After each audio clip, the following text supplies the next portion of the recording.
मातः समस्त जगताम् मधुकैटभारे वक्षो विहारिणि मनोहर दिव्यमूर्ते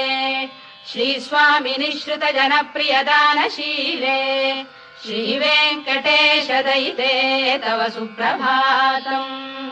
मातः समस्त जगताम् मधुकैटभारे वक्षो विहारिणि मनोहर दिव्यमूर्ते श्रीस्वामि निःश्रित जनप्रियदानशीले श्रीवेङ्कटेश दयिते तव सुप्रभातम् तव सुप्रभातमरविन्दलोचने भवतु प्रसन्नमुख चन्द्रमण्डले विधिशङ्करेन्द्रवनिताभिरर्चिते